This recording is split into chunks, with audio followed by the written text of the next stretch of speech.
Shin kun taɓa kula da cewa kalmar makunni ko na ce makunna dole yana da alaƙa ne da wuta ko kuma na ce lantarki? Sai dai ku ji ana cewa makunnin janareto, makunnin TV, makunnin gas, makunnin kwakwalwa, makunnin fitilar kwai, makunni duk inda makunni yake nan alaƙa da wuta ko kuma lantarki kamar yadda na kalubalance ku idan kuma akwai wanda ya san wani ya gaya min.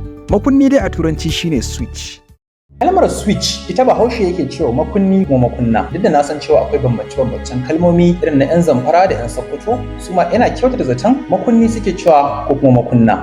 Wanda ya kai mu ga fahimtar cewa kalmar switch kenan a turance ta fi alaƙa da canjawa ba ma kunnawa ba. Canjawa daga wani mataki zuwa wani mataki. Misali, canjawa daga fari zuwa baki ko daga sama zuwa ƙasa ko daga wata kala zuwa wata kala. A cikin ƙarni na 19 Bature ya fara amfani da kalmar switch akan irin wannan macanjin da ake amfani da shi wajen canja akalar taragon jirgin ƙasa. Kuna kalla a fina-finai lokacin da za a canja wa jirgi hanya ya bota hanyar da ake so ya bi ba wacce ainihi yake a kai ba.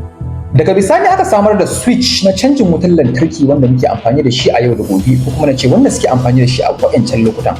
A ƙarshe-ƙarshen ƙarni na 19 1884. Wani baturen Ingila mai suna John Henry shine ya fara samar da makunnin wutar lantarki na farko a duniya mai suna quick break switch. Mr. John ya kirkiri wannan makunna ne domin magance matsalar tartsatsin wuta da ake samu a duk lokacin da za a kunna wani abu na lantarki. Ga waɗanda a gidansa har yanzu makunnin fanka waya ake haɗawa sannan fanka ta kawo, za ku lura akwai tartsatsin wuta da yake faruwa a lokacin da aka haɗa wayar, wanda shine ake cewa spark da turanci. Dalilin wannan tartsatsin wuta da na'urori suke bayarwa a lokacin da za a kunna su a wancan lokacin yana yawan samar da gobara da kuma kashe-kashen rayuka na waɗanda suke amfani da waɗannan na'urori, musamman ma injiniyoyi a waɗancan lokutan da suka wuce.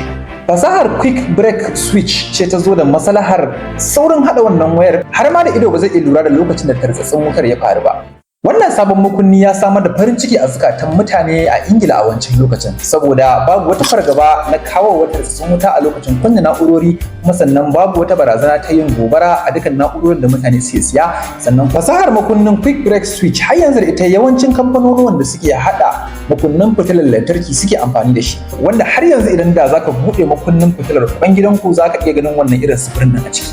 A bayan 1884 wasu injiniyoyin da yawa sun samar da wasu samfuran makunnan zuwa yanzu waɗanda suka fi sauƙin amfani da kuma kyan gani a ido, wanda suka hada da irin wannan da wannan, wanda na san kowa a gidansu ya taɓa ganin irin wannan inda har ka kai shekara 30 a raye. Amma tsaya, kun kula da cewa dukan wani makunni da kuka sani yana yin ƙara idan aka kunna shi? Duk da a tarihi an taɓa yin wani makunnin wutar lantarki mai suna mercury switch wanda samsam baya yin ƙara idan aka kunna shi, wanda a wancan lokacin ake amfani da irin waɗannan makunnan a cikin library ko kuma a cikin asibitoci inda ba a son motsi ko kuma wata hayaniya. Amma kash, wasu dalilai suka saka aka dakatar da yin wannan makunnar kwata-kwata a duniya. Amma ta yaya suka saka shi baya yin ƙara? Kuma sannan me dalilin da ya saka aka dakatar da kera shi a duniya baki daya? Ku yi following din wannan accountin domin zan kawo muku cikakken bayanin da ya saka makunnai suke yin ƙara sannan har aka samu wani makunnin wanda baya yin ƙara, kuma dalilin da ya saka aka daina kera irin wannan makunnin gaba ɗaya ma a duniya. Sai mun sake haɗuwa a wani satin.